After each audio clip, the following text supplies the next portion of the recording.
ஒரு பெரிய தத்துவ சிந்தனையாளர் இருந்தார். சுவாங்சு அப்படின்னு பேர். அவருடைய மனைவி ஒரு நாள் திடீர்னு காலமாயிட்டாங்க. ஐயோ பாவம், அவர் ரொம்ப வருத்தப்படுவார், போய் ஆறுதலாக 4 வார்த்தை பேசிவிட்டு வரலாம் அப்படின்னு நினச்சிக்கிட்டு நிறைய பேர் அவரை தேடிட்டு வந்தாங்களாம். வந்தவங்களுக்கு ஆச்சரியம், ஏன்னா இவர் வருத்தப்பட்டுக்கிட்டு இருப்பார் அப்படின்னு தானே எதிர்பார்த்தாங்க. அப்படி இல்லை, தாளம் போட்டுக்கிட்டு உட்காந்துருக்கிறார். தாளத்துக்கு தகுந்த மாதிரி பாட்டு வேற பாடிக்கிட்டு இருக்கிறார்.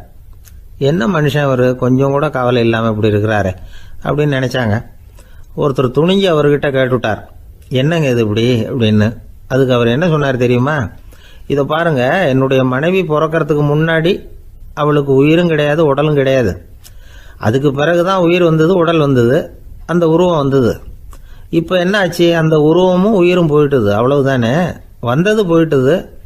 இளவேனில் காலம், இலையுதிர் காலம், பனிக்காலம், இப்படி பருவங்கள் மாறி மாறி வருது இல்லையா?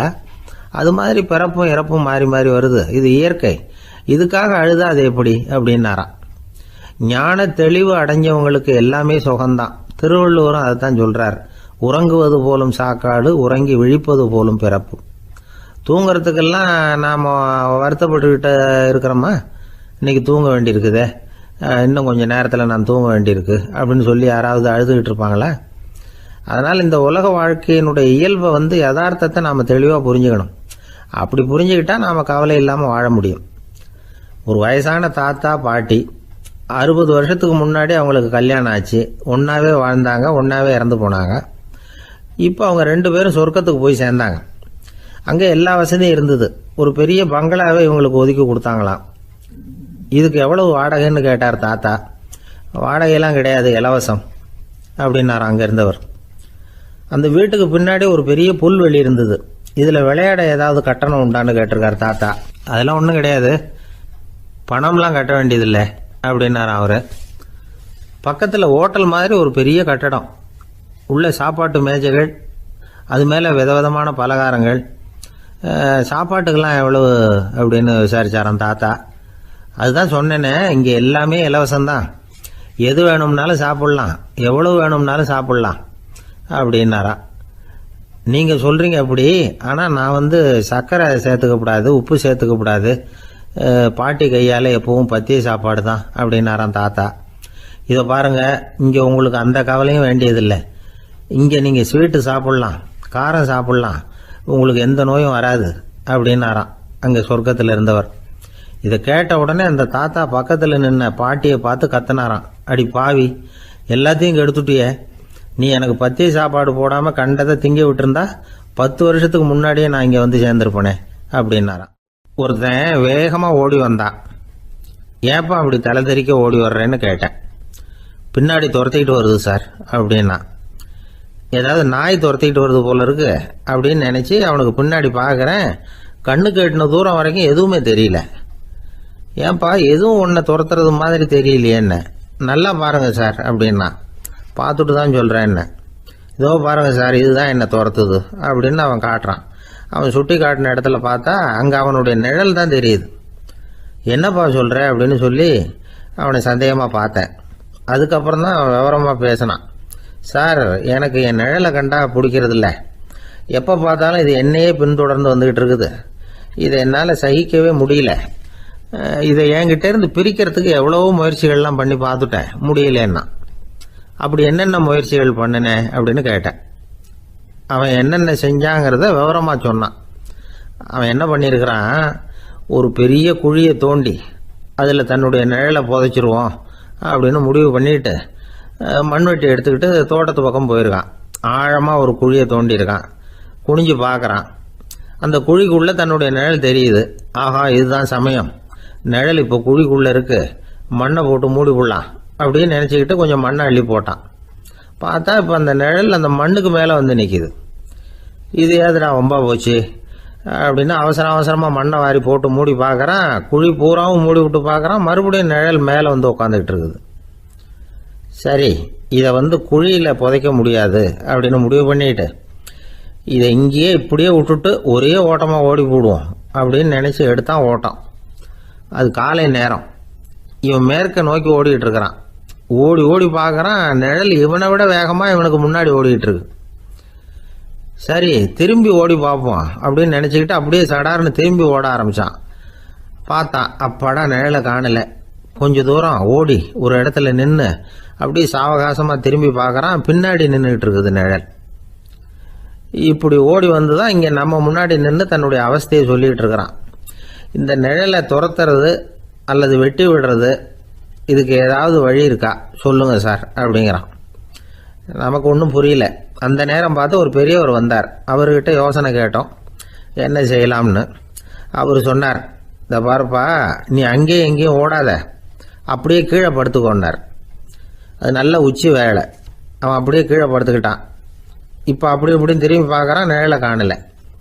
அவன் இப்போ தான் நிம்மதியாக இருந்தான். இப்போ அந்த பெரியவர் சொன்னார், எல்லா மனிதர்களுமே இப்படி தான் ஓடிக்கிட்டு இருக்கிறாங்க.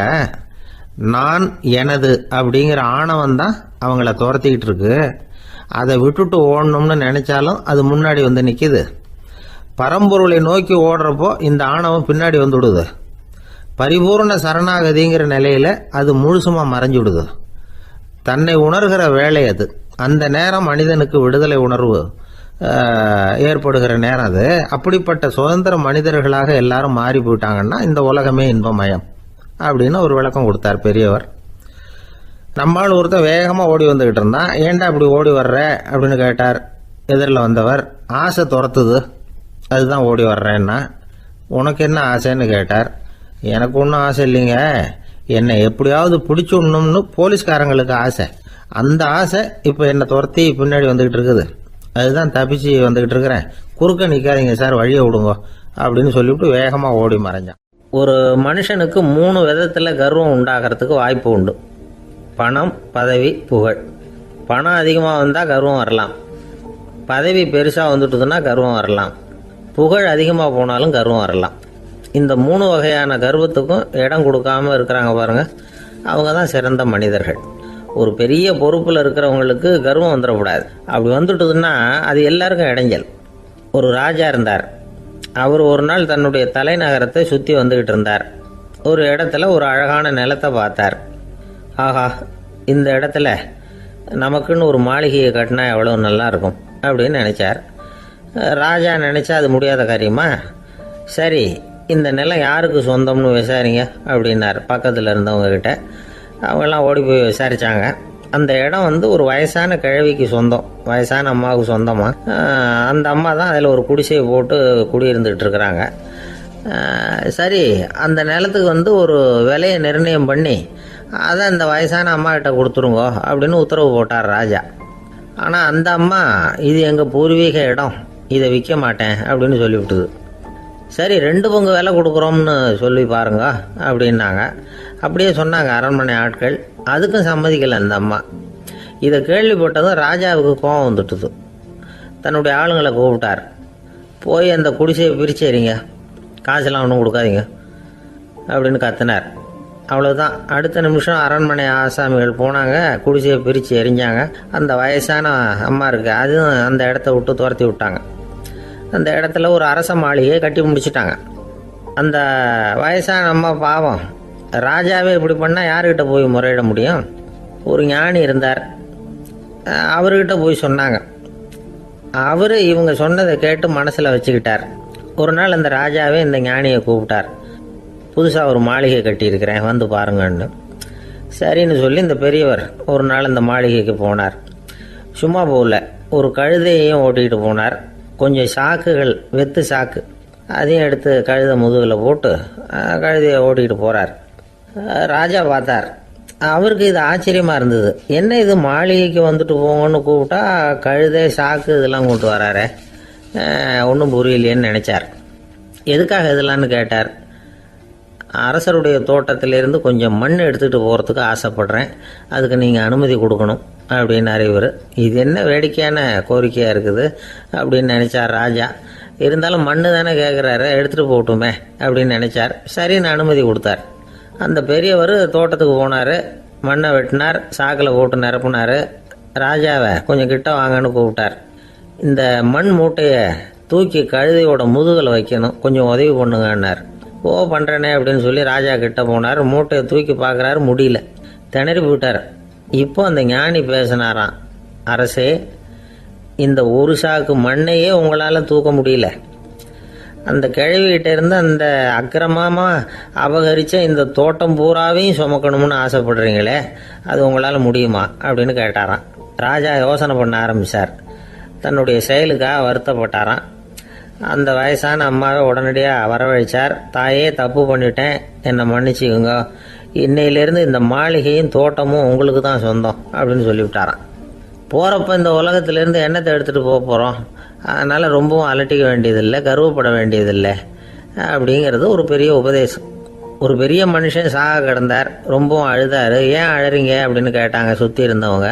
நான் சாகிறதுக்காக கவலைப்படலை, நான் நம்ம ஜனங்களுக்காக எவ்வளவோ காரியம்லாம் செஞ்சுக்கிட்டு வந்தேன். நான் செஞ்சுக்கிட்டு வந்த சேவையை இனிமேல் யார் செய்ய போகிறாங்க? அது யாரால முடியும்? அதை நினச்சி தான் அழறேன் அப்படின்னாராம். ஒருத்தர் முன்னாடி வந்தார். அதுக்காக நீங்கள் கவலைப்படாதீங்க, உங்கள் சேவையை தொடர்ந்து செய்யறதுக்கு என்ன மாதிரி இளைஞர் பட்டாலும் தயாராக இருக்குது. இருந்தாலும் எங்கள் கவலை என்னென்னா அப்படின்னு இழுத்தார். என்ன சொல்லுங்கன்னு கேட்டார் அவர். நீங்கள் இதுவரைக்கும் என்ன சேவை செஞ்சுக்கிட்டு வந்தீங்க, அதுதான் எங்களுக்கு இன்னமும் புரியாத புதிராக இருக்குது அப்படின்னாராம் அவர். ஒரு ஊரில் ஒரு மன்னர் இருந்தார். புத்தி கூர்மை உள்ள ஒரு மன்னர். பொதுவாக மன்னர்களுக்கு சந்தேகம் வந்தால் சபையில் உள்ள சான்றோர்கள்கிட்ட கேட்டு தெரிஞ்சுக்கிறது தானே வழக்கம். ஆனால் இங்கே அப்படி இல்லை. மற்றவங்களுக்கு சந்தேகம் வந்தால் மன்னர்கிட்ட வந்து கேட்டு தெரிஞ்சுக்குவாங்க. அது மாதிரி கேட்டு தெரிஞ்சுக்கிறதுக்காக ஒரு பெரியவர் ஒரு நாள் வந்தார். அவர் கையில் 3 பொம்மைகள் வச்சுருந்தார். 3 ஒரே மாதிரி பொம்மைகள், கொஞ்சம் கூட வித்தியாசம் தெரியல. ஏது இந்த பொம்மைன்னு கேட்டார் மன்னர். எனக்கு வேண்டியப்பட்ட ஒருத்தங்கிட்ட இருந்து இதை வாங்கிட்டு வந்திருக்கிறேன். நான் தான் அவன்கிட்ட இந்த பொம்மையை செஞ்சு கொடுக்கும்படியா கேட்டுக்கிட்டேன். அவன் ரொம்ப புத்திசாலி, அவன் தான் இதை செஞ்சு கொடுத்தான். ஆனால் அதில் ஒரு சிக்கல் அப்படின்னார். என்ன பிரச்சனைன்னு கேட்டிருக்காரு இவர். நான் அவன்கிட்ட கேட்டது 3 விதமான பொம்மைகளாக இருக்கணும்னு கேட்டேன். அவன் என்னடான்னா 3 ஒரே மாதிரியாக செஞ்சு கொடுத்துட்டான் அப்படின்னார். அவங்ககிட்டயே கேட்கறது தானே அப்படின்னு இருக்காரு இவர். கேட்டேன், அவன் என்ன சொல்றான்னா, இது 3 ஒரே மாதிரி பொம்மை கிடையாது, 3 விதம், ஒன்றுக்கு ஒன்று வித்தியாசம் இருக்குது. இந்த 3 பொம்மையும் 3 விதமான நண்பர்களுக்கு உதாரணங்கள் அப்படின்னு சொல்றான். எனக்கு ஒன்றும் புரியல, அதுதான் உங்ககிட்ட வந்தேன் அப்படின்னார். சரி, அந்த பொம்மைகளை இப்படி கொடுங்க அப்படின்னு வாங்கினார் மன்னர். எடுத்துக்கிட்டு உள்ளே போனார். கொஞ்ச நேரம் கழித்து வெளியில் வந்தார். அதுக்கப்புறம் சொன்னார், இதை பாருப்பா, அவன் சொன்னது சரிதான், 3 விதம் தான். இது இருக்குதே முதல் பொம்மை, இது உத்தமமான நண்பனுக்கு உதாரணம். இந்த 2வது பொம்மை இது மத்தியமமான நண்பனுக்கு உதாரணம். அந்த 3வது பொம்மை இருக்குதே அது மோசமான நண்பனுக்கு உதாரணம். இதை செஞ்சவன் உண்மையிலேயே பெரிய அறிவாளி தான் அப்படின்னாராம். வந்தவருக்கு ஒன்றும் புரியல. பார்த்தா ஒன்றும் வித்தியாசம் தெரியலையே அப்படின்னு அவன் குழம்பி போய் நிற்கிறான். இப்போ அந்த மன்னர் விளக்கம் கொடுக்குறார். அந்த 3 பொம்மையையும் எடுத்து முன்னாடி வச்சார். ஒரு மெல்லிய கம்பியை கையில் எடுத்தார். அந்த முதல் பொம்மை காதில் விட்டார். கொஞ்ச தூரம் உள்ளே போய் அப்படியே நின்றுட்டுது அந்த கம்பி. அப்புறம் 2வது பொம்மை காதில் அந்த கம்பியை விட்டார். அந்த கம்பி என்னாச்சுன்னா அப்படியே அது வாய் வழியாக வெளில வந்தது. 3வது பொம்மை காதில் கம்பியை செலுத்தினார். அது நேராக இன்னொரு காது வழியாக வெளியில் வந்தது. இப்போ இந்த முதல் வகை இருக்குதே, அது மாதிரியான நண்பர்கள் எப்படி தெரியுமா? நம்ம கஷ்டத்தை அவங்கக்கிட்ட சொன்னால் பேசாமல் கேட்டுக்குவாங்க. வெளியில் அதை யாருக்கிட்டையும் சொல்லிகிட்டு இருக்க மாட்டாங்க. வெளியில் தெரியாமல் நமக்கு உதவி பண்ணுவாங்க. செஞ்சுட்டு அதை நான் தான் செஞ்சேன்னு சொல்லிகிட்டு இருக்க மாட்டாங்க. அதுதான் கம்பி ஒரு காது வழியாக போய் உள்ளே நின்றுட்டுது. 2வது பொம்மையில் கம்பி என்னாச்சு, ஒரு காது வழியாக போய் வாய் வழியாக வெளியில் வருது. இது மாதிரியான நண்பர்கள்கிட்ட நாம் கஷ்டத்தை சொன்னால் அதை அவங்க 4 பேர்கிட்ட போய் சொல்லி நமக்காக உதவி கேட்பாங்க. நமக்குன்னு கேட்டு வாங்கி அதை நம்மகிட்ட கொண்டுகிட்டு வந்து கொடுப்பாங்க. இவங்க மத்தியமமான நண்பர்கள். 3வது பொம்மையில் ஒரு காது வழியாக செலுத்துகிற கம்பி இன்னொரு காது வழியாக வெளியில் வந்துடுது. இது மாதிரியான நண்பர்கள்கிட்ட நம்ம கஷ்டத்தை சொன்னால் அவங்க காது கொடுத்து கேட்கறது மாதிரி நடிப்பாங்க. அப்படியே இன்னொரு காது வழியாக அதை வெளில விட்டுருவாங்க. அதை பற்றி கவலைப்பட மாட்டாங்க. இதுதான் இந்த பொம்மைகளுக்குள்ளே இருக்கிற வித்தியாசம் அப்படின்னு விளக்கம் கொடுத்தாராம் மன்னர். படிக்கிற பிள்ளைங்கள்லேயே இது மாதிரி 3 வகை உண்டு. சில பேர் காதால் வாங்கி மனசில் வச்சுக்குவான். சில பேர் காதால் வாங்கி பேனாவால் எழுதி விடுவான். சில பேர் ஒரு காதால் வாங்கி இன்னொரு காதால் வெளியில் விட்டுருவான். ஒரு பையன் வகுப்பில் ஆசிரியர் பாடம் நடத்தும் பொழுது தலையை வேகமாக ஆட்டி ஆட்டி கேட்பானான். ஏன்டா இப்படி தலையை இப்படி ஆட்டுற அப்படின்னு கேட்டிருக்கான் பக்கத்தில் இருந்தவன். தலையை ஆட்டினா தாண்டா ஒரு காது வழியாக உள்ளே போகிறது இன்னொரு காது வழியாக வெளியில் வேகமாக வெளில போகும் அப்படின்னானா அந்த பையன். ஒரு தடவை நாரதர் ஒரு தெரு வழியா போய்கிட்டு இருந்தார். வழியில ஒருத்தர் வேத சாஸ்திரம்லாம் படிச்சுக்கிட்டு உட்காந்துருந்தார். அவர் நாரதரை பார்த்து எங்க போயிட்டு இருக்கிறீங்கன்னு கேட்டார். கடவுளை பார்த்துட்டு வரலாம்னு போயிட்டு இருக்கிறேன் அப்படின்னாரு நாரதர். அப்படின்னா அவர்கிட்ட எனக்கு எப்போ முக்தி கிடைக்கும்னு கேட்டுட்டு வாங்களேன் அப்படின்னார் இவர். சரி கேட்டு வரேன் அப்படின்னு சொல்லிவிட்டு நாரதர் நடந்தார். கொஞ்ச தூரத்தில் ஒரு மரத்தடியில் ஒரு தொழிலாளி செருப்பு தைச்சிக்கிட்டு உட்காந்துருந்தார். அந்த ஆளும் அதே மாதிரி கேட்டுக்கிட்டார். எனக்கு எப்போ முக்தி கிடைக்கும்னு கடவுள்கிட்ட கேட்டுக்கிட்டு வாங்களேன்னார். அவர்கிட்டையும் சரின்னு சொல்லிவிட்டு நாரதர் நேராக வைகுண்டத்துக்கு வந்து சேர்ந்தார். கடவுளை பார்த்தார். இவங்க 2 பேரும் சொல்லி அனுப்பின விஷயத்தை பற்றி கேட்டார். அதுக்கு கடவுள் சொன்னார், அந்த செருப்பு தைக்கிற தொழிலாளி உடல் நீத்ததும் உடனே என்னை வந்து அடைவான். ஆனால் அந்த சாஸ்திரம் படித்த ஆள் இப்போதைக்கு என்கிட்ட வந்து சேர மாட்டான். அவன் இன்னமும் பல பிறவிகள் எடுத்து அங்கேயே இருக்க வேண்டி இருக்குது. எப்போ இங்கே வந்து சேருவான்னு எனக்கே தெரியாது அப்படின்னார். நாரதருக்கு இதோட ரகசியம் என்னங்கிறது புரியல. எனக்கு ஒன்றும் புரியலையேன்னாரான் கடவுள்கிட்ட. சீக்கிரம் புரிஞ்சுக்குவேன், நீ திரும்பி போகிறப்போ நான் இங்கே வைகுண்டத்தில் என்ன செஞ்சுக்கிட்டு இருக்கேன்னு கேட்டால் ஒரு ஊசியின் துவாரத்தில் ஒரு யானையை கோத்துக்கிட்டு இருக்கிறேன்னு அவங்க கிட்ட சொல்லு அப்படின்னார் கடவுள் சிரிச்சுக்கிட்டே. நாரதர் பூமிக்கு திரும்பினார். கடவுளை பார்த்தீங்களா எப்படி இருக்கார் அப்படின்னு விசாரிச்சார். வேத சாஸ்திரம் படித்தவர். ஓ பகவானா, அவர் யானையை ஊசியின் காதில் நுழைச்சிக்கிட்டு இருக்கிறார் பார்த்தேன்னார் நாரதர். ஊசி காதில் யானையா? அது எப்படி முடியும்? நீங்கள் சொல்கிறத நான் நம்ப மாட்டேன்னு விட்டார் அவர். சரி, இந்த ஆளுக்கு இறைவன் பேரில் நம்பிக்கை இல்லை அப்படிங்கிறத நாரதர் புரிஞ்சுக்கிட்டார். அடுத்தபடியாக அந்த தொழிலாளி இருந்த இடத்துக்கு போனார்.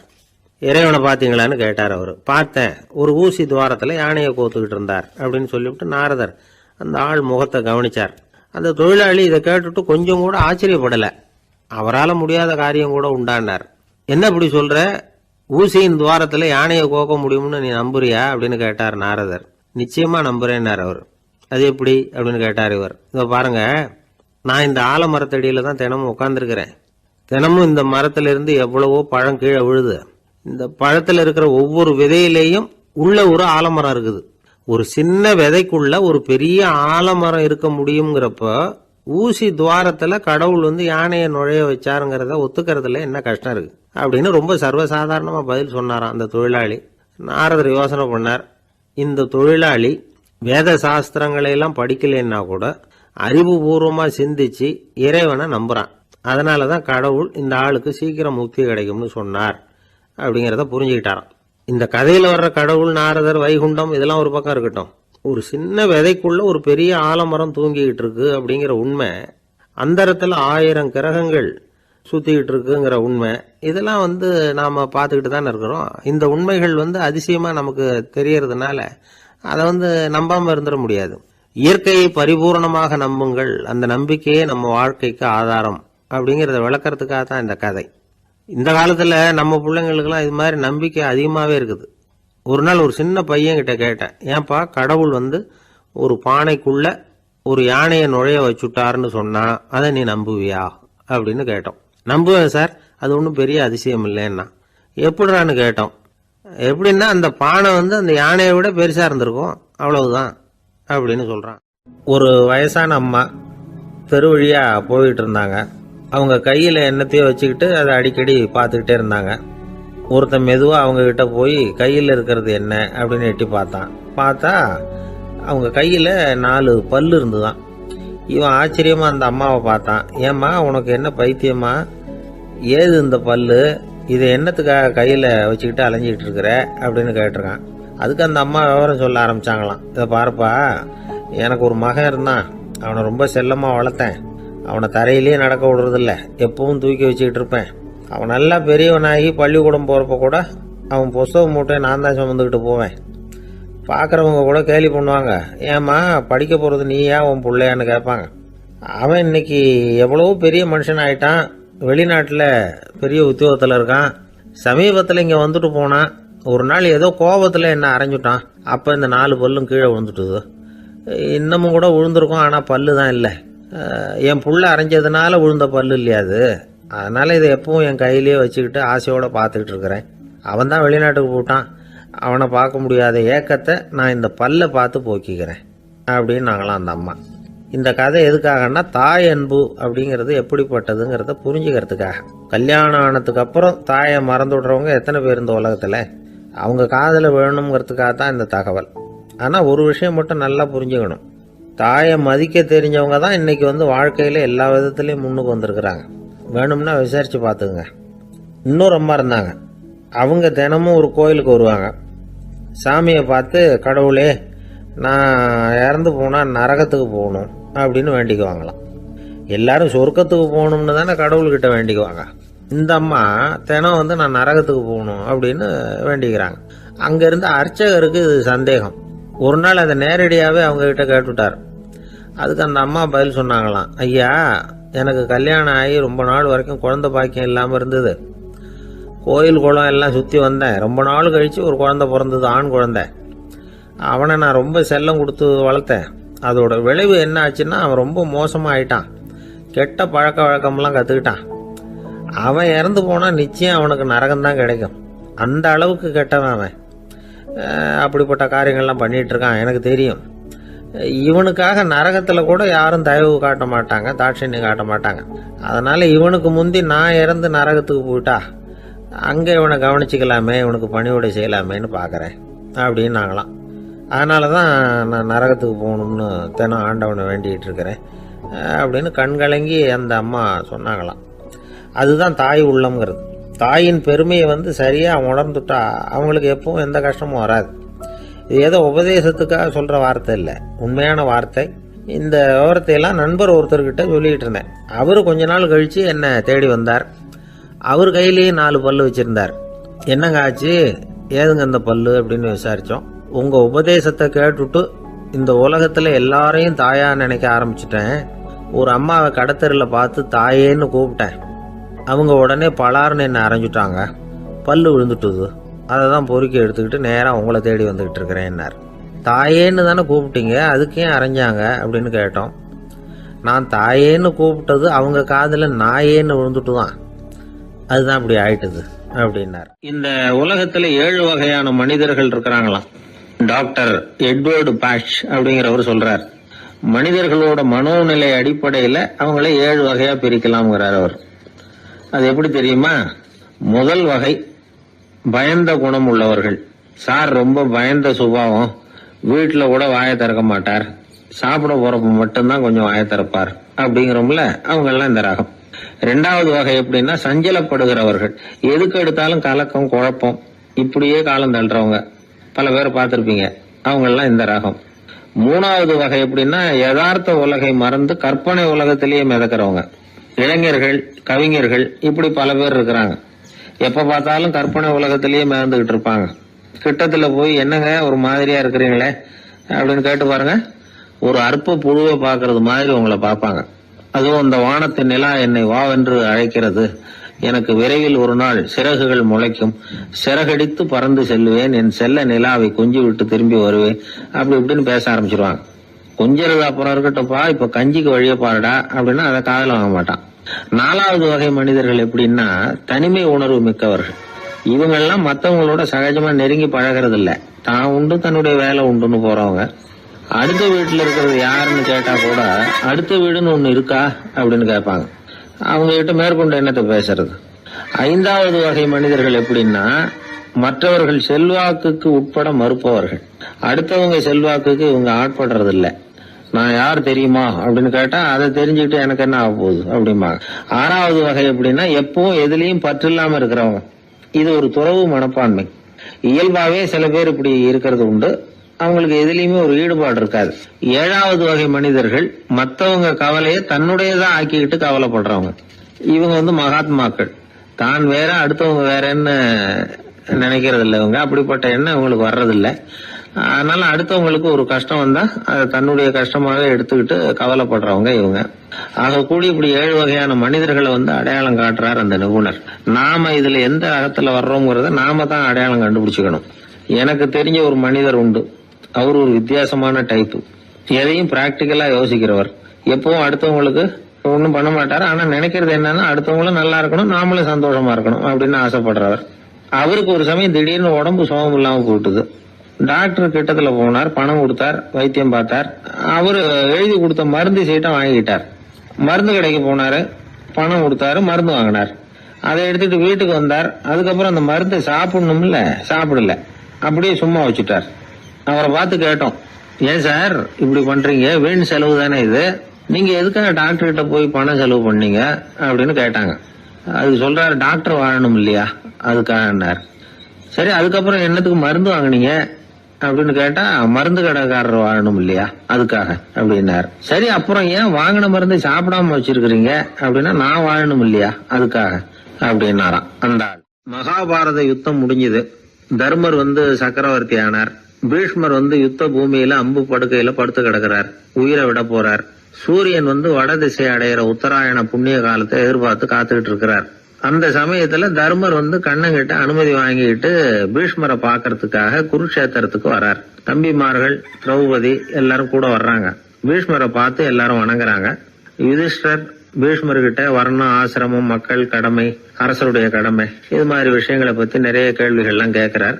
அவரு ஒவ்வொன்னா கேட்டுக்கிட்டு இருக்கிறாரு. பீஷ்மரும் அதுக்கு தகுந்த பதில் சொல்லிட்டு இருக்கிறார். இப்படி பீஷ்மர் யுதிஷ்டருக்கு தர்மோபதேசம் செஞ்சுக்கிட்டு இருக்கிறப்போ திரௌபதிக்கு சிரிப்பு வந்துட்டுதான். கழுக்குன்னு அந்த அம்மா சிரிச்சுட்டாங்க. அந்த சத்தத்தை கேட்ட பீஷ்மர் தர்மோபதேசத்தை பாதியில நிறுத்தினார். திரௌபதியை பார்த்தார். மகளே, ஏம்மா சிரிச்சேன்னு கேட்டார். என்ன மன்னிச்சிருங்க பிதாமகரே, ஏதோ தெரியாம சிரிச்சுட்டேன்னாங்க அவங்க. குழந்தாய், உன்ன மாதிரியே உள்ள உத்தம பெண்கள் காரணம் இல்லாம பலர் முன்னிலையில இப்படி சிரிக்க மாட்டாங்க, வெக்கப்படாம விஷயத்த சொல்லுன்னாரு அவர். திரௌபதிக்கு கண் கலங்க ஆரம்பிச்சு. சுவாமி, நீங்க இப்போ இவ்வளவு தர்மோபதேசம் பண்ணிட்டு இருக்கிறீங்க, இத பாக்குறப்ப எனக்கு திடீர்னு ஒரு சந்தேகம் வந்துட்டுது. அதாவது இன்னைக்கு தர்மத்துக்கு இவ்வளவு சிறந்த விளக்கத்தை கொடுக்கற இதே பிதாமகர் அன்னைக்கு கௌரவர் சபையில துச்சாதனன் என்ன மானபங்கப்படுத்த முயற்சி பண்ணினப்போ வாய் மூடி மௌனமா பாத்துக்கிட்டு சும்மா தானே இருந்தார். அந்த சமயத்துல இவ்வளவு ஞானத்தையும் எங்கே விட்டு வச்சிருந்தார்? ஒருவேளை அதுக்கப்புறம் தான் இந்த தர்ம விஷயங்களை எல்லாம் கத்துக்கிட்டாரா அப்படின்னு யோசிச்சுட்டு இருக்கிறேன். அப்படி யோசிச்சப்பதான் அந்த சிரிப்பு வந்துட்டுது, என்ன மன்னிச்சிருங்க அப்படின்னாங்களாம். பிதாமகர் இதுக்கு அமைதியா பதில் சொல்ல ஆரம்பிச்சார். குழந்தாய், உன்னோட கேள்வி நியாயமானதுதான். இதுல உன்னை நான் மன்னிக்கிறதுக்கு என்னமா இருக்கு? துரியோதனன் சபையில நான் இருந்தப்போ எனக்கு அந்த அறிவு இருக்கதான் செய்தது. ஆனா துஷ்டனான துரியோதனன் உணவை நான் அப்ப சாப்பிட்டுக்கிட்டு இருந்தேன், அவன் போட்ட சாப்பாட்டை சாப்பிட்டுக்கிட்டு இருந்தேன். அது காரணமா என்னுடைய அறிவு மழுங்கி போச்சு. நல்லது கெட்டதை பத்தி ஆலோசிக்க முடியாம போயிட்டுது. தீயவர்கள் போடுற சாப்பாட்டை சாப்பிட்டா சாப்பிடுறவனுடைய மனமும் உடம்பும் கெட்டு போடும் அப்படின்னு சாஸ்திரம்லாம் சொல்லுது. ஆனா இப்போ போர்ல அர்ஜுனன் என் மேல எய்த அம்புகளால என் உடம்புல இருந்த ரத்தம் எல்லாம் வெளியேறி போச்சு. கெட்ட உணவை சாப்பிட்டதுனால உண்டான ரத்தம் பூராவும் இப்போ உடம்பு விட்டு வெளில போயிட்டுது. அதனால என் புத்தியும் தெளிஞ்சுட்டுது. அதனாலதான் இப்போ இந்த அளவுக்கு தர்மத்தின் தத்துவங்களை சரியா எடுத்து சொல்ல முடிஞ்சது அப்படின்னு பீஷ்மர். இதுல இருந்து நாம தெரிஞ்சுக்க வேண்டியது என்னன்னா, யாரு சாப்பிட கூப்பிட்டாலும் உடனே முண்டி அடிச்சுக்கிட்டு கிளம்பி போய் முதல் பந்தியில உட்காந்துடக்கூடாது. சாப்பிடுற கூப்பிடுறவங்க எப்படிப்பட்டவங்க, நல்லவங்களா கெட்டவங்களா அப்படின்னு எல்லாம் யோசிச்சு பாக்கணுமா. கெட்ட எண்ணத்தோட போடப்படுகிற சாப்பாடு புத்தியை மழுங்கடிச்சிரும் அப்படிங்கறது ஒரு பெரிய இந்த காலத்துல பெரியவங்க சொல்ற ஒரு உண்மை. எத்தனையோ பேர் பெரிய உத்தியோகத்துல இருக்கிறவங்கள விருந்துக்கு கூப்பிட்டு சாப்பிட்டு முடிச்ச கையோட முக்கியமான பேப்பர்ல எல்லாம் கையெழுத்து வாங்கிட்டு விட்டுருவாங்களே. கூப்பிடுறவங்க மனசை புரிஞ்சுக்கிட்டு அதுக்கப்புறம் போறதா வேண்டாமா அப்படிங்கறத முடிவு பண்ணணும். சாப்பாட்டுல அவ்வளவு விஷயம் இருக்குது. பீஷ்மருக்கே அந்த நிலைமைன்னா நாமெல்லாம் ஏமாத்திரம். சில சந்தர்ப்பங்கள்ல சாப்பாடு புத்தியில ஒரு தெளிவு உண்டாக்குறதும் உண்டு. ஒரு ஊருக்கு ஒரு பெரிய மகான் வந்தார். அவரு சாப்பிடுறதே இல்ல, எப்போவாவது கொஞ்சம் தண்ணி பால் அவ்வளவுதான், ருசியெல்லாம் கடந்தவர். அவர்கிட்ட எல்லாரும் போய் ஆசீர்வாதம் வாங்கினாங்க. அந்த ஊர்ல ஒரு ஹோட்டல், அதோட முதலாளி ஒருத்தர், அவரும் அந்த மகான் கிட்ட ஆசீர்வாதம் வாங்கறதுக்காக போனார். அவரு முன்னாடி போய் பணிவா நின்னார். துண்டை இடுப்புல கட்டிக்கிட்டு காலில் விழறதுக்காக போனார். அதுக்கு முன்னாடி அந்த மகான் எழுந்திருச்சு இவர் காலில் விழுந்துட்டார். ஹோட்டல் முதலாளி பதறி போயிட்டார். சுவாமி, என்ன இது அபச்சாரம், நீங்க தான் என்ன ஆசீர்வாதம் பண்ணணும்னார். அதுக்கு அந்த சாமியார் சொன்னார், அப்படி இல்லைங்க, நீங்க தான் என்ன ஆசீர்வாதம் பண்ணணும். ஏன்னா கொஞ்ச காலத்துக்கு முன்னாடி உங்க ஹோட்டல்ல தான் நான் அக்கௌண்ட் வச்சு சாப்பிட்டுக்கிட்டு இருந்தேன். இன்னைக்கு நான் ருசியெல்லாம் கடந்து வெறுத்து ஞானியா போறதுக்கு நீங்க தான் காரணம், உங்க சாப்பாடு தான் காரணம் அப்படின்னா. எனக்கு வாழ்க்கையில ஒரே ஒரு ஆசை தான் சார் அப்படின்னார் ஒருத்தர். அது என்னன்னு கேட்டேன். ஆசைகளை ஒழிச்சுடணுங்கிறது தான் என்னோட ஆசை அப்படின்னார். இப்படி ஆசைகளை ஒழிக்க வேண்டும் அப்படிங்கிறதையே ஒரு ஆசையாக கொள்றது அபத்தம் அப்படிங்கிறார் ஒரு பெரியவர். இது மாதிரி ஆசைகளை ஒழிக்க ஆசைப்பட்டா அந்த நோக்கம் நிறைவேறாதான். அந்த முயற்சியால புதுசா சில துன்பங்கள் தான் சேருமா. அதில் புதுசாக ஒரு ஆசை தலை தூக்கும் அப்படிங்கிறார் அவர். ஆசைகளை தானாக விழ வச்சுடலாம். அதுக்கு வழி என்ன தெரியுமா? எந்த ஒரு ஆசையையுமே பூரணமாக நிறைவேற்றி கொள்ள முடியாதுங்கிறத உணரணும். அதை உணர்ந்தால் ஆசைகள் தானாக விழுந்துடும். அதை விட்டுட்டு ஆசைகளை விட்டுடணுங்கிறதையே ஒரு ஆசையாக வச்சுக்கிட்டு அதுக்காக கடுமையாக முயற்சிகளையும் செஞ்சுக்கிட்டு நான் ஆசைகளை விட்டுட்டு ஞானோதயம் அடையிறதுக்கு கடுமையாக முயற்சி பண்ணிகிட்டு இருக்கிறேன் சார் அப்படின்னு சொல்லிக்கிட்டு இருந்தால் எந்த காலத்துலேயும் ஞானோதயம் வரப்போகிறதில்ல. அதுக்கு பதிலாக துன்பம்தான் சேரும் அப்படிங்கிறது அவரோட கருத்து. எந்த ஒரு ஆசையையும் பூரணமாக நிறைவேற்றி கொள்ள முடியாது அப்படிங்கிறத உணரணும். ஒரு ராஜா, அவர் மனசில் அமைதி இல்லை, எப்பவும் கஷ்டப்பட்டுக்கிட்டே இருந்தார். இந்த துன்பத்தை போக்குறதுக்கு பல வழிகளில் என்னென்னமோ முயற்சியெல்லாம் பண்ணி பார்த்தார். ஒன்றும் சரியாக வரல. கடைசியாக ஒரு காரியம் பண்ணார். அதாவது ஒரு வேதாந்தியை தேடிட்டு போனார். அவரை பார்த்து கேட்டார், ஐயா, என்னுடைய துன்பங்கள்லேருந்து நான் விடுபடணும், அதுக்கு சுலபமாக ஏதாவது ஒரு வழி இருந்தால் சொல்லுங்களேன் அப்படின்னு கேட்டுக்கிட்டார். அதுக்கு அந்த வேதாந்தி சொன்னார், அதுக்கு ஒரு வழி சொல்கிறேன், அது மாதிரி செய். அதாவது உன்னுடைய ராஜ்யத்துக்குள்ள போதுங்கிற மனசோட வாழுற ஒருத்தனை கண்டுபிடிக்கணும். அப்படி கண்டுபிடிச்சி அவனுடைய சட்டையை வாங்கி நீ போட்டுக்கணும். அப்படி போட்டுக்கிட்டா உன்னுடைய துன்பம் தீர்ந்துரும் அப்படின்னார். உடனே ராஜாவுக்கு ரொம்ப மகிழ்ச்சி. அரண்மனையில் இருந்த அத்தனை பேரையும் ஆளுக்கு ஒரு பக்கமாக அனுப்புனார், தேட சொன்னார். போதுங்கிற மனசுடைய ஒருத்தனை கண்டுபிடிச்சி கொண்டுகிட்டு வாங்க அப்படின்னார். எங்கெங்கேயோ தேடி கடைசியாக ஒரு ஆளை கண்டுபிடிச்சாங்க. அவன் போதுங்கிற மனசோட இருக்கிறவன் தான். ஆனால் அவன்கிட்ட சட்டை எதுவும் இல்லை. இடையில கட்டியிருக்கிற துண்டே போதுங்கிற மனசோடு அவன் வாழ்ந்துக்கிட்டு இருக்கிறான். சட்டை இருந்தாவில் ராஜா வாங்கி மாட்டிக்க முடியும். அந்த வேதாந்தி ஏன் அப்படி சொன்னாருங்கிறதுக்கான அர்த்தம் இப்போ தான் ராஜாவுக்கு புரிஞ்சுதான். இது வரைக்கும் சொன்னதெல்லாம் ஞான மார்க்கத்தை தேடிக்கிறவனுக்கான உள்ள தகவல். இப்போ இன்னைக்கு இளைஞர்கள் இதை கேட்டுவிட்டு நமக்கு ஆசையே வேணாம் அப்படின்னு முடிவு பண்ணிவிட்டா வாழ்க்கையில் முன்னேறவே முடியாது. நம்முடைய முயற்சிக்கு ஆசை தான் தூண்டுகோல். அதனால் இந்த ஆசையையும் அந்த ஆசையையும் போட்டு குழப்பிக்கக்கூடாது. ஆனால் ஒன்று, பேராசை நமக்கு தேவையில்லை. நாம் படுற ஆசையிலேயும் ஒரு நியாயம் இருக்கணும். ஏன்னா நம்மளில் சில பேர் நீங்கள் தான் சார் சொன்னீங்க, அதனால தான் ஆசைப்பட்டேன், அரை தான் கிடைச்சது மிச்சம் அப்படிம்பாங்க கன்னத்தை தடவிக்கிட்டே. அதனால் இப்போல்லாம் எந்த தகவலை சொன்னாலும் ரொம்ப எச்சரிக்கையாக இருக்க வேண்டியிருக்குது. ஒரு ஆள் ஒரு கடை வச்சு வியாபாரம் பண்ணிகிட்டு இருந்தான். அவனுக்கு ரொம்ப பேராசை, நிறைய பணம் சேர்க்கணும்னு. திடீர்னு ஒரு நாள் அவனுக்கு உடம்பு ரொம்ப சுகம் இல்லாமல் போயிட்டுது. இனிமேல் பிழைக்கிறது கஷ்டங்கிற நிலைமை. மரணப்படுகையில் இருக்கிறான். சொந்தக்காரங்கள்லாம் சுற்றி உட்காந்துருக்குறாங்க. இவன் மெதுவாக கண்ணை திறந்து பார்க்குறான். என் வீட்டுக்காரி எங்கேன்னா, இதோ இருக்கேன் அப்படின்னாங்க அந்த அம்மா. பசங்கள்லாம் எங்கேங்கிறான். இதோ பக்கத்தில் தான் நின்றுக்கிட்டு இருக்கிறோங்கிறாங்க. பொண்ணுங்க எங்கேங்கிறான். எல்லாம் இங்கே தான் இருக்கிறோம் அப்படிங்கிறாங்க. எல்லாம் இங்கே தான் பக்கத்தில் தான் இருக்கோம், நீங்கள் கவலைப்படாதீங்கன்னு சொல்கிறாங்க எல்லாம். அவன் மெதுவாக கஷ்டப்பட்டு வாயை திறந்து, அட பாவிங்களா, எல்லாரும் இங்க இருந்தா அங்க கடையை யாரு கவனிக்கிறது அப்படின்னா. ஜவஹர்லால் நேரு பிரதமராக இருந்த சமயம் அவர் ஒரு தடவை சென்னைக்கு வந்திருக்கிறார். இங்கே சில முக்கிய நிகழ்ச்சிகளில் கலந்துக்கிறதுக்காக வந்திருந்தார். ஆளுநர் மாளிகையில் ஒரு நாள் ராத்திரி தங்கி மறுநாள் புதுடெல்லி புறப்படுறதாக ஏற்பாடு. நிகழ்ச்சியிலெல்லாம் முடிச்சுக்கிட்டு ஆளுநர் மாளிகையில் தங்கி இருக்கிறார். அன்றைக்கு இரவு படிக்கிறதுக்கு ஒரு முக்கியமான புத்தகம் அவருக்கு தேவைப்பட்டது. அந்த சமயத்தில் உலக அளவில் ஒரு முக்கியமான பொருளாதாரம் சம்பந்தமான ஒரு புத்தகம் வெளியாகி இருக்கிற விஷயம் அவருக்கு தெரியும். அந்த புத்தகம் மெட்ராஸுக்கு வந்திருக்குமா, அது இங்கே கிடைக்குமா அப்படின்னு விசாரிச்சிருக்கிறார் நேருஜி. அவர் இப்படி கேட்ட உடனே அங்கே இருந்தவங்கெல்லாம் ரொம்ப பரபரப்பாக செயல்பட ஆரம்பிச்சுட்டாங்க. முக்கியமான இடங்கள்ல எல்லாம் விசாரிச்சிருக்கிறாங்க, அந்த புத்தகம் உங்ககிட்ட இருக்கான்னு. சென்னையில் உள்ள கன்னிமாரா நூல் நிலையத்துக்கு எப்படியும் அந்த புத்தகம் வந்திருக்கணும் அப்படின்னு ஒரு நம்பிக்கை. அங்கே விசாரித்தாங்க. அந்த புத்தகம் 2 நாளைக்கு முன்னாடி தான் அங்கே வந்திருக்குது அப்படிங்கிற விஷயம் தெரிஞ்சுது. உடனே எல்லாரும் அங்கே ஓடினாங்க. அவங்களுக்கு இன்னொரு சந்தேகம், புத்தகம் வந்திருக்கு சரி, அது இந்த சமயத்தில் வேற யாரும் படிக்கிறதுக்கு எடுத்துகிட்டு போயிருக்கக்கூடாதே அப்படிங்கிற சந்தேகம் இருந்தாலும் மனசுக்குள்ள ஒரு தைரியம். இப்படி ஒரு புத்தகம் வெளிவந்திருக்கிற விஷயமே நேருஜி சொல்லி தான் நமக்கே தெரியும். அதுவும் இல்லாமல் உலக பொருளாதாரம் சம்பந்தமான ஏதோ ஒரு புத்தகம் அது.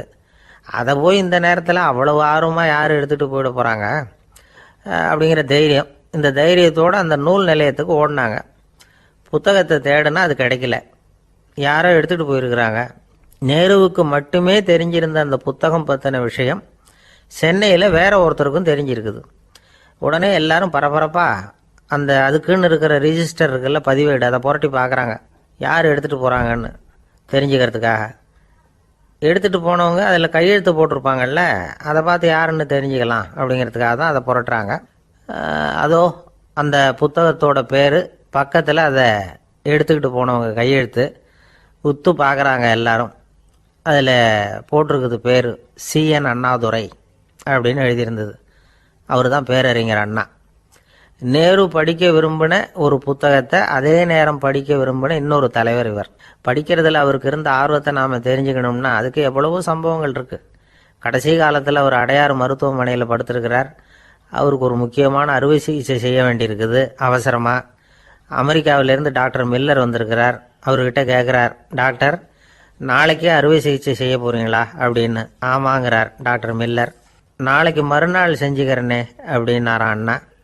ஏன் ஏதாவது நாள் பார்க்குறீங்களான்னு கேட்டிருக்கார். இல்லை, ஒரு புத்தகத்தை படிச்சுக்கிட்டு இருக்கிறேன், அதை நாளைக்குள்ளே முடிச்சிருவேன், அதுக்கப்புறம் நான் இறந்தாலும் கவலை இல்லை அப்படின்னாரான் இவர்.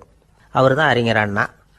சங்ககால நூல்கள்லேருந்து சமீபத்தில் வந்த நூல்கள் வரைக்கும் எல்லாம் அவர் படிச்சிருக்கிறார். ஒரு திருமண விழாவில் அவர் பேசும்பொழுது சொன்ன விஷயம் இது. சங்க காலத்தில் காதலியை மணக்க விரும்புகிறவனுக்கு அவனுடைய தந்தை வீர சோதனைகள்லாம் வைப்பார். போய் புலிப்பல் கொண்டுக்கிட்டு வா, அப்போ தான் என் பொண்ணை கொடுப்பேன் அப்படின்னு சொல்லுவார். காதலன் உடனே காட்டுக்கு போவான், ஒரு புலியை கொன்று அதனுடைய பல்லை கொண்டுக்கிட்டு வருவான். அதை வீர பதக்கத்தில் பதிச்சு அவனுக்கு மாமனார் சூட்டுவார் கல்யாண சமயத்தில். இப்போலாம் காதலன் கிட்ட அப்படி சொல்ல முடியாது. இப்போலாம் காதலன் கிட்ட காட்டுக்கு போய் புலிப்பல் கொண்டுக்கிட்டு வான்னு யாராவது சொன்னால் புலி தான் மாப்பிள்ளையாக வந்து சேரும் அப்படின்னார். ஆஃபீஸில் வேலை பார்க்குற ஒருத்தர் வந்தார். பேசாமல் ஒரு 10 நாள் லீவு போட்டுடலாமா பார்க்குறேன் அப்படின்னார். ஏன்னு கேட்டோம். என்னுடைய மேலதிகாரி ஒரு முசுடு சார், அவர்கிட்ட வேலை பார்க்குறது ரொம்ப கஷ்டமாக இருக்குது அப்படின்னார். ஆஃபீஸில் வேலை பார்க்குறவங்கெல்லாம் ஒரு விஷயத்தை நல்லா ஞாபகத்தில் வச்சுக்கணும். மேலதிகாரிங்கிறவர் ஒரு பெரிய மகான் இல்லை, அவரும் ஒரு மானிட பிறவி தான். சராசரி மனுஷனுக்குள்ள பலம் பலவீனம் ரெண்டும் அவருக்கும் உண்டு. அதனால் அவரை கொஞ்சம் அனுசரித்து போகிறதுக்கு பழகிறது தான் நல்லது. மேலதிகாரிகளில் பல வகை உண்டு. அதில் முக்கியமாக 3 வகை. அதில் ஒரு வகை எப்படி தெரியுமா? உங்களை ஒரு வேலை செய்கிற மெஷினாக மட்டுமே நினைக்கக்கூடிய வகை.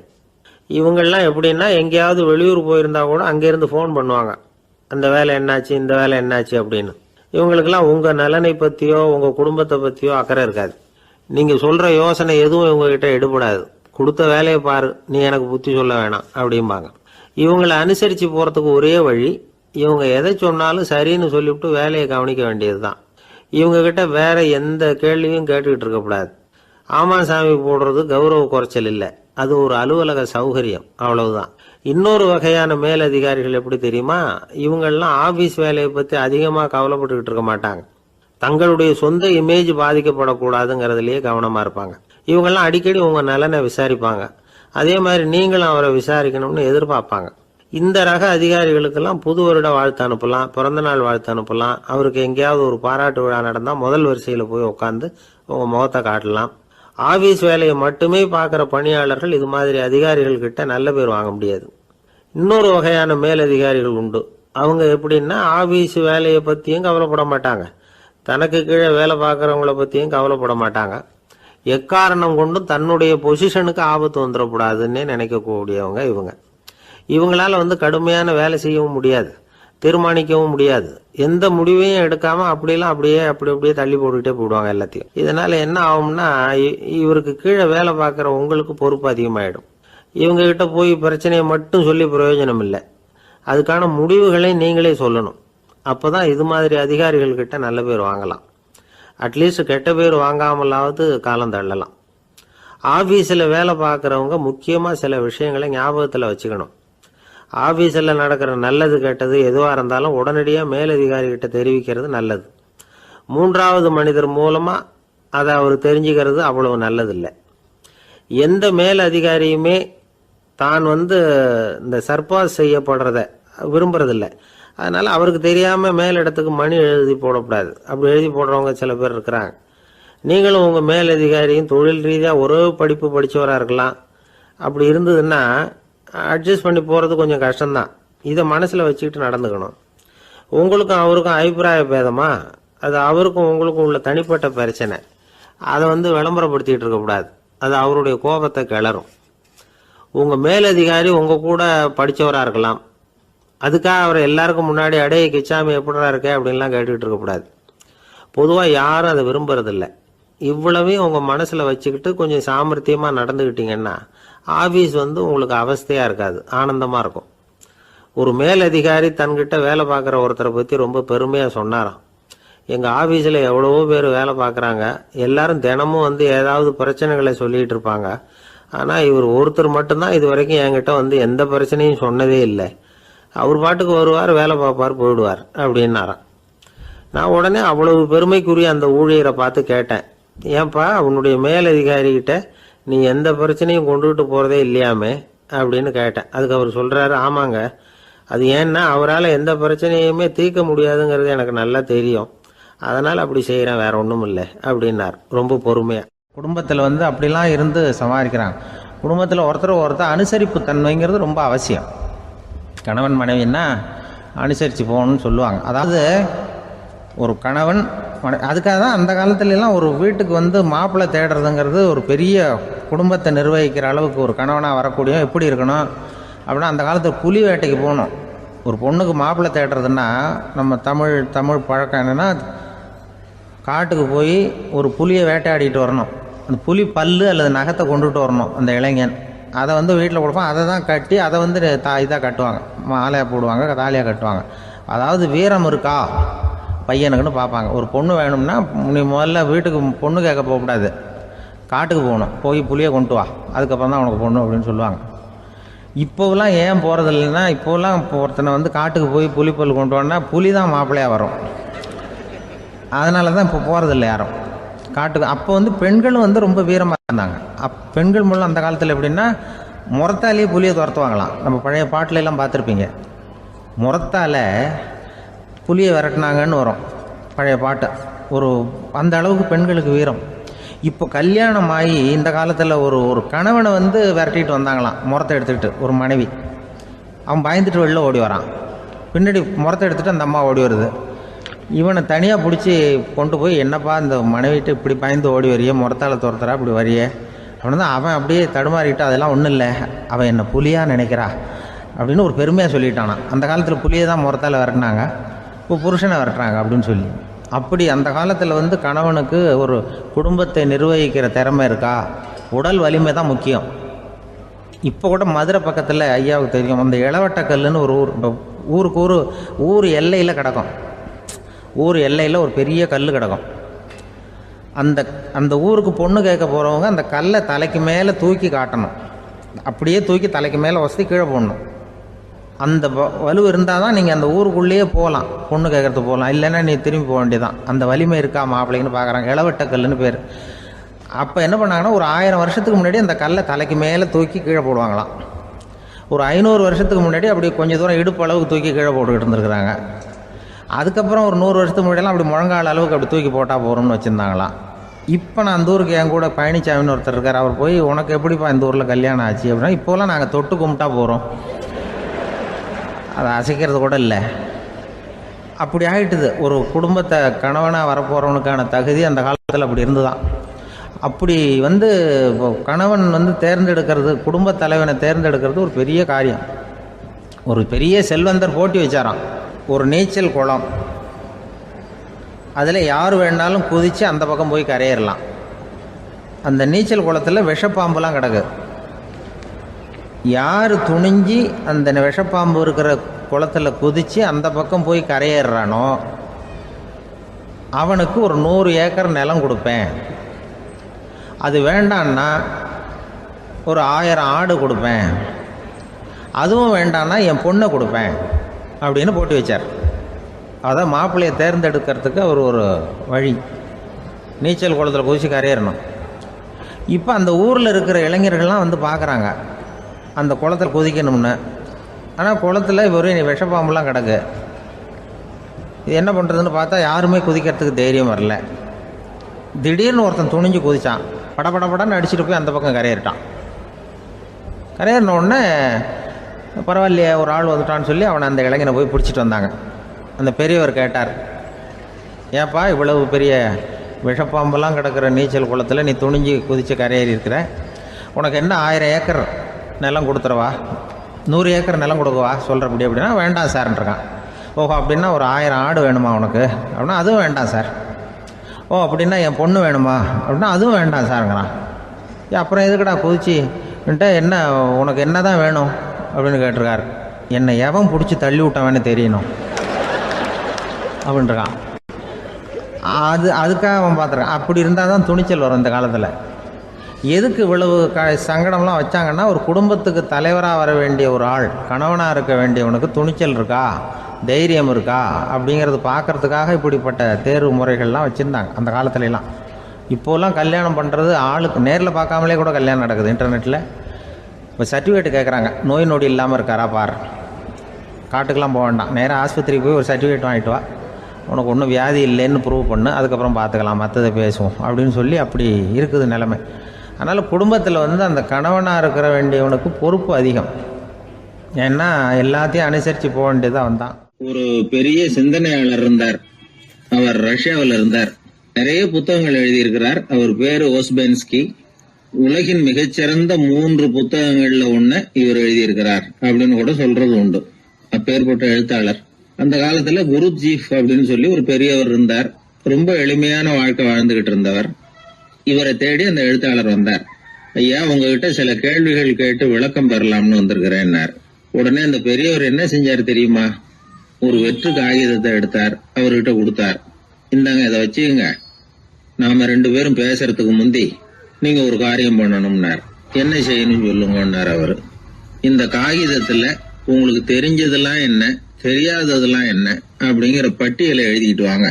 அதுக்கு பிறகு உங்களுக்கு தெரியாத விஷயங்களை பத்தி நாம 2 பேரும் உரையாடலாம். ஏன்னா உங்களுக்கு தெரிஞ்சதை பத்தி நாம பேசி பிரயோஜனம் இல்லை, தெரியாததை பத்தி பேசினாதான் உங்களுக்கு அது உபயோகமா இருக்கும் அப்படின்னார். இவர் இப்படி சொன்னது அந்த எழுத்தாளருக்கு கொஞ்சம் தர்ம சங்கடமா இருந்தது. நாம எப்பேற்பட்ட சிந்தனையாளர், நம்மள போய் இவர் இப்படி எழுத சொல்றாரு அப்படின்னு நினைச்சாரு. இருந்தாலும் அந்த பெரியவர் பேர்ல இவருக்கு ரொம்ப மரியாதை. அதனால அவர் கொடுத்த காகிதத்தை வாங்கிட்டு தனியா ஒரு இடத்துல போய் உட்கார்ந்தார். யோசிக்க ஆரம்பிச்சார்.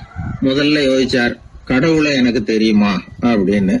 கடவுளை பற்றித்தான் எனக்கு தெரியுமே தவிர கடவுளை தெரியாதுங்கிறது புரிஞ்சுது. அதனால தனக்கு தெரிந்த ஒரு விஷயம் கடவுள் அப்படின்னு அவரால் குறிப்பிட முடியல. அடுத்தபடி ஆத்மாவை பத்தி சிந்திச்சார். ஆத்மாவை பற்றித்தான் நமக்கு தெரியுமே தவிர ஆத்மா நமக்கு தெரிஞ்ச விஷயமா இருக்கல அப்படிங்கறது புரிஞ்சுது. அதனால ஆத்மாவையும் தெரிஞ்ச பட்டியல்ல சேர்க்க முடியல. இப்படி ஒவ்வொன்னா அவர் யோசிக்க யோசிக்க எதுவுமே நமக்கு தெரியலங்கிறது அவருக்கு தெளிவாச்சு. நேரா எழுந்திரிச்சு அந்த பெரியவர்கிட்ட போனார். ஐயா, உங்களை சந்திக்கிற வரைக்கும் எவ்வளவோ விஷயங்கள் எனக்கு தெரிஞ்சிருக்கிறதாக நினைச்சேன். ஆனா உங்ககிட்ட நிறைய கேள்விகள் கேட்கணுங்கிற ஆர்வத்தோட தான் வந்தேன். ஆனா நீங்க கேட்ட ஒரு கேள்விக்கு விடை காண முயன்ற போது எனக்கு எதுவுமே தெரியலங்கிறத புரிஞ்சுக்கிட்டேன் அப்படின்னார். அப்படின்னா உலக புகழ்பெற்ற இவ்வளவு புத்தகங்களை உங்களால எப்படி எழுத முடிஞ்சதுன்னு கேட்டார். இவர் சொன்னார், ஐயா, இப்பதான் எனக்கு புரியுது. எனக்கு தெளிவில்லாத பல விஷயங்களையும் நான் எழுதியிருக்கிறேன். அவையெல்லாம் வெறும் வார்த்தை குவியல்கள்ங்கிறத நான் இப்ப உணர்றேன். வார்த்தைகளே அறிவு அப்படிங்கிற மயக்கத்திலிருந்து இப்ப நான் விடுபட்டுட்டேன். அறிவுத்துறையில நான் ஒரு பூஜ்யம்ங்கிறது புரிஞ்சு போச்சு அப்படின்னார். இப்ப பெரியவர் சொன்னார், இப்பதான் உங்களுக்கு உண்மையான அறிவு ஏற்பட ஆரம்பிச்சிருக்குது. எப்போ ஒரு மனிதன் தன்னுடைய அறியாமையை உணர ஆரம்பிக்கிறானோ அப்போதுதான் அறிவின் தொடக்கத்துல அடி எடுத்து வைக்கிறான் அப்படின்னார். அதுக்கு பிறகு என்னாச்சு தெரியுமா? இந்த எழுத்தாளர், சிந்தனையாளர் ஓஸ்பென்ஸ்கி புஸ்தகம் எதுவுமே எழுதலையாம், அதோட விட்டாராம். நம்முடைய அறியாமை நமக்கு புரிய ஆரம்பிச்சுட்டுதுன்னா நமக்கு அறிவு வளர ஆரம்பிச்சுட்டுதுன்னு அர்த்தம். அது நமக்கு புரியறது இல்லை, அதுதான் சிக்கல். ஒரு நண்பர் சொன்னார், சார், நான் எப்போ வீட்டை பூட்டி விட்டு வெளியூர் போனாலும் திருடன் பூட்டை உடைச்சு விடுறான். அதனால இப்ப புத்திசாலித்தனமா ஒரு காரியம் பண்ணிவிட்டு உங்க ஊருக்கு வந்திருக்கிறேன்னார். என்ன செஞ்சிருக்கிறீங்கன்னு கேட்டேன். வீட்டை பூட்டாமலே வந்துட்டேன் அப்படின்னா. ஒரு ஊரில் ஒரு ராஜா இருந்தார். அந்த ராஜாவுக்கு ஒரு மந்திரி. ராஜா ரொம்ப நியாயமானவர், நேர்மையானவர், கண்டிப்பானவர். தப்பு செய்கிறது யாராக இருந்தாலும் தண்டனை கொடுப்பார். வேண்டியவங்களுக்கு ஒரு நியாயம், வேண்டாதவங்களுக்கு ஒரு நியாயம்ங்கிறதெல்லாம் அவர்கிட்ட கிடையாது. ஒரு சமயம் அரசவையில் அந்த அமைச்சரே விதிமுறைகளுக்கு புறம்பா ஏதோ நடந்துகிட்டு இருக்கார். மன்னருக்கு கோபம் வந்துட்டுது. உடனே அந்த அமைச்சரை கிட்டத்தில் கூப்பிட்டு அவர் கன்னத்தில் ஓங்கி ஒரு அறை கொடுத்துட்டாராம். உடனே அந்த அமைச்சர் என்ன பண்ணார் தெரியுமா? நேராக போனார். அங்கே நின்றுகிட்டு இருந்த இன்னொருத்தர் கன்னத்தில் ஓங்கி அரைஞ்சார். அரை வாங்கினவர் திகைச்சு போயிட்டார். இவர் ஏன் நம்மளை அரைகிறார் அப்படின்னு யோசனை பண்ணார். மன்னரும் திகைச்சு போயிட்டார். நாம இவரை அரைஞ்சா அதுக்காக இவரு போய் இன்னொருத்தரை அரையணுமா அப்படின்னு யோசனை பண்ணார். இவருக்கு என்ன பைத்தியமானு கூட நினைக்க ஆரம்பிச்சுட்டார். ஆனா என்ன ஆச்சுன்னா, அப்புறம் அமைச்சர் அவர் கவனிச்சுக்கிட்டு இருந்தாரா, அவர் இன்னொருத்தர் அரைஞ்சார் இல்லையா, அந்த அரை வாங்கின ஆசாமியை பார்த்து கத்திக்கிட்டு இருந்தார். யார்? அமைச்சர். ஏன்பா என்கிட்ட அறைய வாங்கிட்டு இப்படி விவரம் இல்லாமல் நின்றுட்டு இருக்கிறிய, நான் உனக்கு கொடுத்ததை நீ வேற யாருக்கிட்டையாவது கொடுத்துரு அப்படின்னார். உடனே அந்த ஆள் பார்த்தான், தனக்கு அடுத்தபடியாக நின்றுக்கிட்டு இருந்தவனை ஓங்கி ஒரு அரை அரைஞ்சான். அவன் கண்ணத்தை தடவிட்டே யோசனை பண்ணான். இது ஏதோ புரிஞ்சுக்கிட்ட மாதிரி அடுத்தாப்புல நின்றுக்கிட்டு இருந்தவனை அரைஞ்சான். இப்படி இந்த அறை மாறி மாறி போய்கிட்டே இருக்குது. ஊரு பூரா பிரயாணம் பண்ண ஆரம்பிச்சுட்டுது. அன்னைக்கு ராத்திரி அந்த ராஜா படுக்கிறதுக்காக போனார். அந்த நேரம் பார்த்து அவர் கன்னத்தில் பலார்னு ஒரு அறை விழுந்தது. நம்மளே அறையிறது யாரு அப்படின்னு அதிர்ச்சியோட மன்னர் திரும்பி பார்க்கறாரு. அரைஞ்சது அவரோட மனைவி. என்னாச்சு உனக்குன்னு கத்துனார் ராஜா. உங்களுக்கு தெரியாதா, ஊரு பூரா ஒருத்தர் மாற்றி ஒருத்தர் மூலமா இந்த அறை பிரயாணம் பண்ணிட்டு வருது அப்படின்னாங்க அந்த அம்மா. அப்படின்னா ஆரம்பிச்ச இடத்துக்கே வந்துட்டுதா அப்படின்னாராம் மன்னர். என்ன சொல்றீங்கன்னு கேட்டிருக்காங்க. இவர் விவரத்தை சொன்னாராம். அப்படின்னா நீங்க ஆரம்பிச்சு வச்ச இந்த விளையாட்டை நான் முடிச்சு வச்சுட்டேன் அப்படின்னாங்களாம் அந்த அம்மா. மறுநாள் காலை மறுபடியும் அரசவை கூடிச்சு. அந்த அமைச்சர் மன்னரை பார்த்து கேட்டார், என்ன மகாராஜா, என்கிட்ட கொடுத்ததை திருப்பி வாங்கிட்டீங்களா அப்படின்னாராம். இப்படி நடக்கும்னு நான் எதிர்பார்க்கவே இல்லைன்னார் மன்னர். ஆனால் நான் எதிர்பார்த்தேன். அது எங்கே போயிட போகுது, ஊர் பூரா சுற்றி கடைசியில் உங்ககிட்ட தான் சேரும் அப்படிங்கிறது எனக்கு தெரியும் அப்படின்னார் அமைச்சர். இந்த கதை வேடிக்கையாக இருந்தால் கூட இதில் உள்ள கருத்து முக்கியமானது. இந்த உலகத்தில் பல கருத்துக்கள் இப்படி தான் மாறி மாறி சுற்றி வந்துக்கிட்டே இருக்குது. நம்மளும் ஒருத்தன் தன்னுடைய நண்பன் ஒருத்தனை கடத்தரில் பார்த்தான். உடனே ஓடி போய் பலார்னு ஒரு அறை கொடுத்தானான். அவன் கண்ணத்தை தடவிட்டு ஏன்டா என்ன அரைஞ்சேன்னு கேட்டிருக்கான். நீ ஏன்டா என்ன முட்டாள்னு என் மனைவிட்ட போய் சொன்னேன் அப்படின்ட்டுருக்கான் அவன். உன்னை ஒரு முட்டாள்னு சொன்னதுக்காகவா நீ என்ன அரைஞ்ச அப்படின்னு கேட்டிருக்கான் இவன். டேய், நான் அதுக்காக அறையலப்பா, அது ஒரு பெரிய ரகசியம். நான் முட்டாளுங்கிறது அந்த ரகசியத்தை நீ ஏன் எங்கள் வீட்டில் போய் சொன்னேன், அதுக்காக தான் அரைஞ்சேன் அப்படின்னு நான் அவன். அந்த காலத்தில் அண்ணாமலை ரெட்டியார்னு ஒருத்தர் இருந்தார். அவர் வெங்கனூர் அப்படிங்கிற கிராமத்தில் இருந்தார். அங்கேருந்து விருத்தாசலம் கோவிலுக்கு தவறாமல் போயிட்டு வந்துக்கிட்டு இருந்தார். இடையில வெள்ளாறு. அதில் ஒரு சமயம் வெள்ளம் வந்துட்டுது. இவரால் போக முடியல. அதோட விளைவு வெங்கனூர்லேயே ஒரு கோவில் கட்டணும் அப்படின்னு முடிவு பண்ணார், சிவாலயம். அந்த சமயத்தில் வடநாட்டில் பஞ்சம். அதனால் அங்கிருந்த பல சிற்பிகள் தென்னாட்டை நோக்கி வர ஆரம்பித்தாங்க. அவங்க வெங்கனூர் வழியாக வர்றது தெரிஞ்சதும் இவர் போய் பார்த்தார். இங்கே ஒரு கோவில் கட்டணும், அதுக்கு நீங்கள் உதவணும்னார். பஞ்ச காலத்தில் இப்படி ஒரு வாய்ப்பு கிடைச்சதில் அவங்களுக்கும் ரொம்ப மகிழ்ச்சி. உற்சாகத்தோடு ஒத்துக்கிட்டாங்க. ஆலய திருப்பணி ஆரம்பமாச்சு. அவங்களுக்கு வேண்டிய எல்லா வசதிகளையும் இவர் செஞ்சு கொடுத்தார். அவங்களுக்கு எந்த குறையும் இல்லாமல் பார்த்துக்கிட்டார். அது மட்டும் இல்லை, ஒவ்வொரு நாளும் அங்கே வருவார். உங்களுக்கு என்ன வேணும் எது வேணும்னு கேட்பார். ஏதாவது குறை இருந்தால் சொல்லுவாங்க, உடனே தீர்த்து வைப்பார். இவரும் கேட்பார், எந்த குறையாக இருந்தாலும் என்கிட்ட சொல்லுங்க அப்படின்னு சொல்லுவார். அதை தவிர இவராகவே கவனிச்சும் அவங்களுக்கு என்னென்ன தேவைங்கிறத கண்டுபிடிச்சி அதையெல்லாம் கொடுத்துக்கிட்டு இருப்பார். என்ன தேவைன்னாலும் அதை நிறைவேற்றி வச்சுருவார். அந்த சிற்பிகளின் தலைவன் ஒருத்தன், அந்த ஆளுக்கு வெத்தலை பாக்கு போடுறது பழக்கம். இதை தெரிஞ்சுக்கிட்டு அதுக்காகவே ஒரு ஆளை ஏற்பாடு பண்ணார். வேணுங்கிறப்போலாம் நீ வெத்தலை சீவல் மடித்து கொடுக்க வேண்டியது உன் வேலை அப்படின்னு ஒருத்தனை ஏற்பாடு பண்ணிட்டார். இப்படியெல்லாம் செஞ்சதும் அவங்களுக்கும் ரொம்ப உற்சாகம். ரொம்ப பொறுப்பாக சிற்ப வேலைகளை செஞ்சுக்கிட்டு இருக்கிறாங்க. ஒரு நாள் என்னாச்சு தெரியுமா, அந்த சிற்பிகளின் தலைவன் ரொம்ப நுணுக்கமாக ஒரு வேலையை செஞ்சுக்கிட்டு இருக்கிறான். சாரம் போட்டு அது மேலே படுத்துக்கிட்டு அண்ணாந்து பார்த்து உச்சியில் நுணுக்கமான சிற்பங்களை உருவாக்கிக்கிட்டு இருக்கான். சிற்பியின் கவனம் செதறப்படாதுங்கிறதுனால இவர் மெதுவாக சத்தம் போடாமல் கிட்ட போய் நின்று அதை கவனிச்சுக்கிட்டு இருக்கிறார். அந்த சிற்பி வழக்கம் போல் வெத்தலை பாக்குக்காக இடது கையை கீழே நீட்டினான். அந்த சமயம் பார்த்து அவருக்கு தாம்பூலம் கொடுக்குறவன் அங்கே இல்லை, எங்கேயோ போயிருக்கிறான்.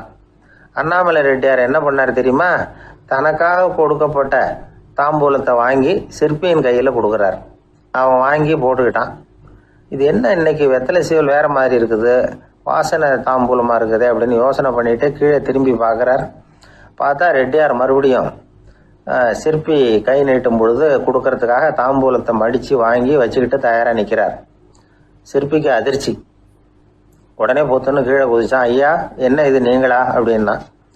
இவர் சொன்னார், நான் ஒன்றும் தப்பு பண்ணலையே, உன்னுடைய கை புண்ணியம் செஞ்ச கை, கோயில் கட்டுற கை, அந்த கைக்கு தாம்பூலம் கொடுக்கறதுல என்ன தப்பு அப்படின்னாராம். ஏற்கனவே பஞ்சத்தில் அடிபட்டு வந்த எங்களை நீங்கள் ஆதரிச்சதே பெரிய விஷயம்.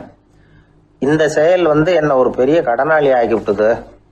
ஐயா, எங்களுக்கு உணவு உடை இதை மட்டும் நீங்கள் கொடுத்தா போதும், ஊதியம்னு எதுவும் வாங்க மாட்டோம் அப்படின்னு நானும். அந்த சிற்பி எவ்வளோ வற்புறுத்தியும் எதுவும் வாங்கிக்கலையா. இந்த செய்தியை தமிழ் தாத்தா டாக்டர் ஊவேசா சொல்லியிருக்கிறார். அந்த காலத்தில் எப்படிப்பட்டவங்கெல்லாம் வாழ்ந்துருக்கிறாங்க பாருங்க. இந்த காலத்தில் ஒருத்தர் கோவில் கட்டினார், வேலை செய்கிற எல்லாருக்கும் சாப்பாடு போடுவார். சிற்ப வேலை செஞ்சுட்டு சாப்பிட வர்ற ஒவ்வொருத்தர் கையையும் அன்பாக பிடிச்சி முத்தம் கொடுத்து உள்ளே அனுப்புவார்.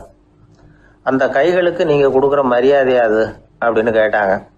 அது இல்லைங்க, ஏற்கனவே முதல் பந்தியில் சாப்பிட வந்தவன் மறுபடியும் வர்றானான்னு கண்டுபிடிக்கிறதுக்காக கையை பிடிச்சி மோந்து பார்க்குறேன் அப்படின்னாராம் அவர். ஒருத்தர் ஒரு தவறு செஞ்சு விடுறாருன்னு வச்சுக்கங்க, உடனே நீ செஞ்சது தவறு அப்படின்னு சொல்கிறது ஒரு வகை. அதுக்கு பதிலாக எது சரின்னு அவர் புரிந்து கொள்ள உதவி செய்கிறது இன்னொரு வகை. இந்த ரெண்டாவது வகை இருக்கு பாருங்க, நிர்வாக இயலில் இது ரொம்ப முக்கியம். அலுவலகத்தில் வேலை பார்க்குற ஒருத்தர் முக்கியமாக தெரிஞ்சுக்க வேண்டியது என்ன தெரியுமா? சக ஊழியர்கள்கிட்ட எப்படி பழகணும், மேலதிகாரிகள்கிட்ட எப்படி பழகணும், தனக்கு கீழே வேலை செய்கிறவங்க கிட்ட எப்படி பழகணும், வாடிக்கையாளர்கள்கிட்ட எப்படி பழகணும், இவங்க எல்லார்கிட்டையும் செம்மையான உறவை ஏற்படுத்திக்கிறது எப்படி. இதையெல்லாம் சொல்லிக் கொடுக்குற பாடம் தான் இன்டர் பர்சனல் ஸ்கில், திறமையான உறவு அப்படிங்கிறது. எந்த வேலையில் இருந்தாலும் சரி, இந்த உறவுகளை வளர்க்கும் திறன் உள்ளவங்க சீக்கிரம் முன்னுக்கு வந்துடுறாங்க. மற்றவங்க கிட்ட உறவை பலப்படுத்திக்கிறது எப்படி அப்படின்னு தெரிஞ்சுக்கிட்டோம்னா எந்த ஒரு தடையையும் சுலபமாக தாண்டி செய்கிற தொழிலில் முன்னுக்கு வந்துடலாம். ஹார்வர்டு பல்கலைக்கழகத்தில் ஒரு கணக்கெடுப்பு பண்ணி பார்த்தாங்களாம். பார்க்குற வேலையில் எது மாதிரி குணாதிசயம் உள்ளவங்க வேகமாக முன்னுக்கு வர்றாங்க அப்படின்னு தெரிஞ்சுக்கிறதுக்காக இந்த கணக்கெடுப்பு. வெவ்வேறு துறையில் வேகமாக முன்னுக்கு வந்திருக்கிற பல பேரை சந்தித்து இந்த சர்வேயை நடத்தியிருக்கிறாங்க. அவங்க கண்டுபிடிச்சி சொல்லியிருக்கிற உண்மை என்ன தெரியுமா? ஒருத்தர் ஒரு வேலையில் இருந்தால் அது சம்பந்தப்பட்ட சப்ஜெக்ட் பற்றிய அறிவு 35% இருந்தால் போதுமா.